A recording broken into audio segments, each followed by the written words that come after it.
ملامح عديدة عن الحضارة المصرية القديمة والتراث المصري وأبرز القضايا المرتبطة بالحضارة المصرية القديمة. أعتقد مسألة مهمة لازم كلنا نرفع لها القبعة.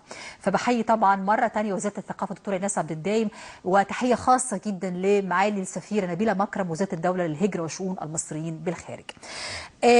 احنا لسه في مصر ولسه بنتكلم على الجيل الثاني، ولسه بنتكلم على الإضاءات اللي احنا ممكن نكون بنتابعها في دول مختلفة.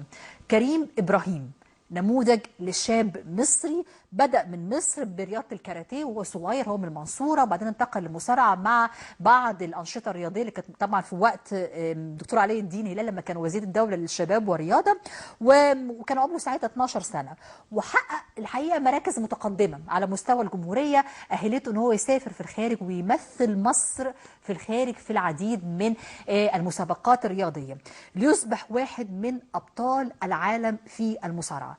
فيديو مبهج، فيديو يعني بيرصد نجاح مصري، شاب مصري في مجال الرياضة، لكن أعتقد أيضا هو ممكن بيقدم رسالة مهمة قوي هنشوفها ونتابعها واحنا بنسمع كريم إبراهيم.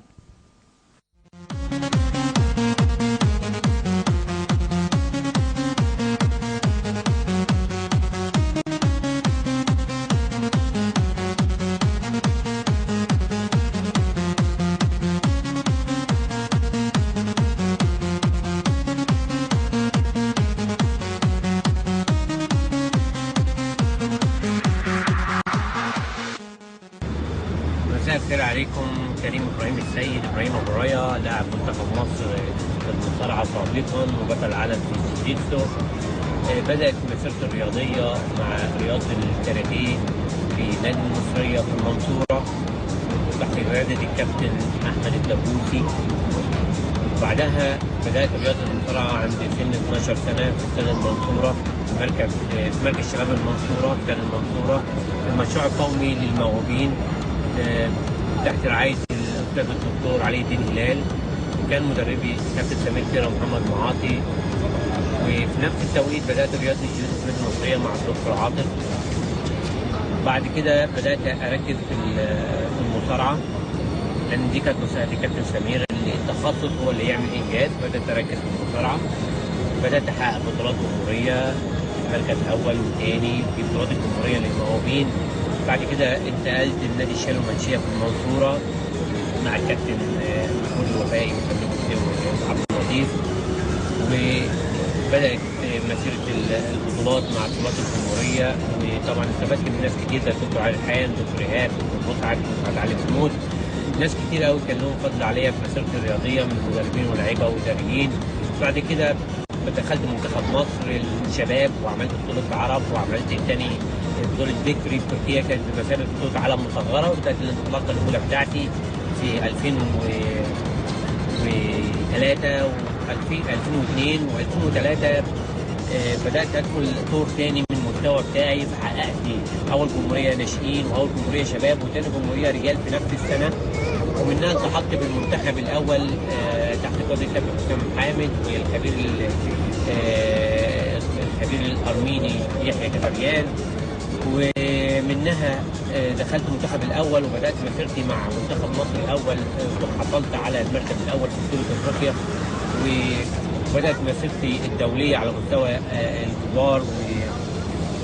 وانتقلت لنادي اتحاد الشرطه في القاهره، وحققت بطولات كتير في مسيرتي الرياضيه في المصارعه، ما بين تقريبا 5 مرات ميداليات، 5 ميداليات ذهب في الدورات الافريقيه وبطولات افريقيا، 4 ميداليات في بطولات عربيه، المركز التاسع في بطوله عالم للشباب، بطولات دوليه كتير في نيكولا بيتروف في بلغاريا، ابراهيم مصطفى في مصر، بطولات كتير على مستوى العالم ما بين تحقيق ميداليات ومراكز شرفيه.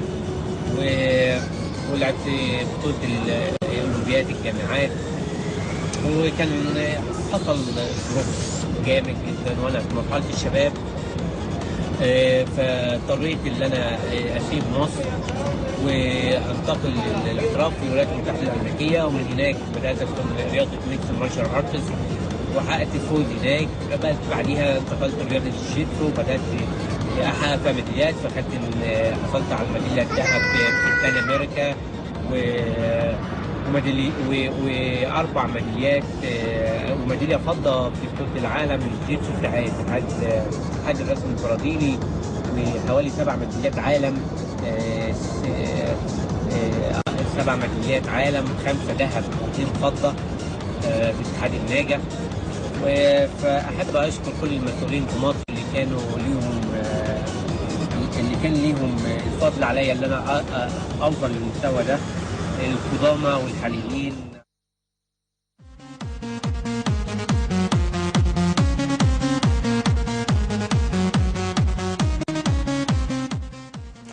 ده كريم إبراهيم اللي شارك معانا طبعا بتجربته وخبرته، الحقيقه اللي اعتقد انها مشرفه لاي حد بيتابع دلوقتي. هو بيشوف مصريين من الجيل الثاني والثالث متالقون طبعا او متالقين في الخارج وبيقدموا تجارب صادقه في مختلف المجالات. احنا في العيد، والعيد اعتقد انه اكتر حاجه يمكن بنتذكرها واحنا في الجيل الثاني كم المصريين اللي ممكن يكون في منهم قدر انه يستقطع وقت او قدر مع ظروف الطيران يسمح ليه طبعا يعني الوقت ان هو يجي ويزور اهله ويقضي